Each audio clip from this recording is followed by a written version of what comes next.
Just do it. Just do it, y'all. Hey, what up? It's your boy, Khalil YL, coming to you with another hot video.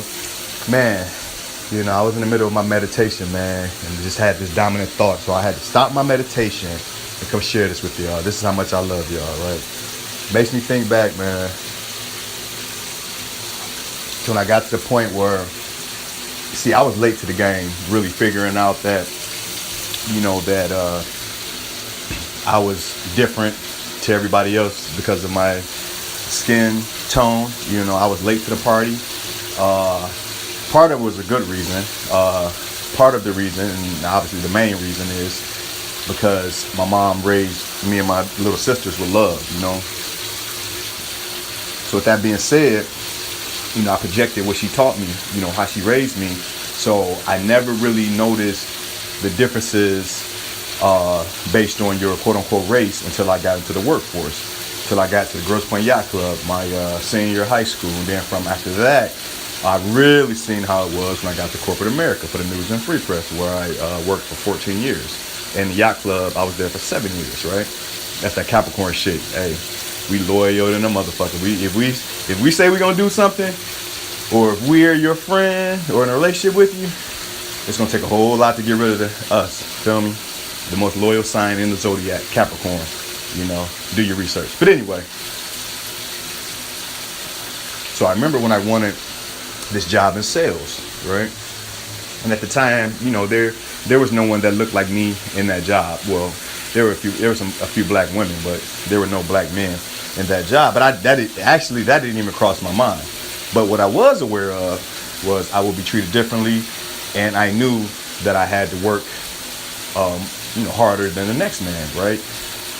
Next man being, anybody who wasn't black. I knew I had to work harder than them just to hopefully measure up, right? So it takes me to when I interviewed with the manager at the time, and I just literally went to his office like, hey, I want that job. Because at the time I was a sales assistant. I hadn't even been in the company for a year, and I was a sales assistant, which was still good money, a cool job. But I'm watching these salespeople, make thousands upon thousands per month. You feel me? Like, I'm like, shit.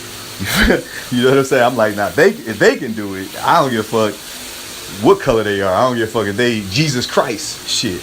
You know what I'm saying? Just the kind of people, as far as the mentality, a lot of them weren't too bright and were just making all that money. I was just like, listen, I don't care what they look like. If they can do it, shit. You feel what I'm saying? Shit. Even as a black man, I knew I would, dominate. And so it just took me back to we were interviewing, and one of the first things he said to me was, because I was going for this territory, Plymouth, Livonia, Westland. First thing he said to me was, well, there's never been this is a white man. He was like, well, firstly, he's like, there's never been a black rep in this territory, and they're extremely racist, right? And without even a thought, I just dug into it with my eyes, because if you don't know me, when I make up my mind I want something, it's mine, period, if you know me. So I looked him in his eyes. I was like, well, I guess I have to work 10 times harder then, don't I?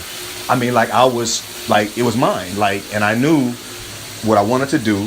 I knew what I wanted to accomplish. And once I have my eyes set on that, I'm going to do no matter what it takes to get that. I know no other way. I've been like that since I was a baby. So yeah, so I just did it, man. And I was one of the top salespeople my entire time there.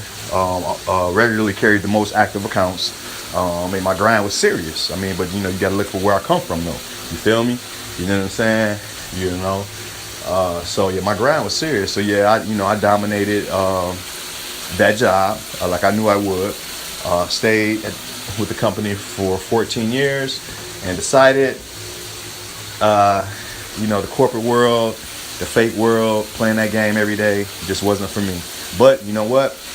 Just like with that time with when the boss was telling me how racist it was, and I told him, hey, I'm gonna work 10 times harder. Nigga, just do it. You feel me? Look, when I decided to leave my job, walk away, shit, man. I had 2 cars. I had my bike.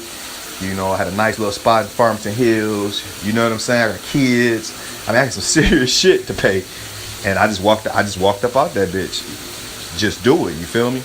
And you know what? So that was 2016 in March. I walked out 2 years later, man. I've never been so happy. I've never been. I never had so much peace of mind. You know what I'm saying? I just did it. You feel me? And so can you. It's your boy YF.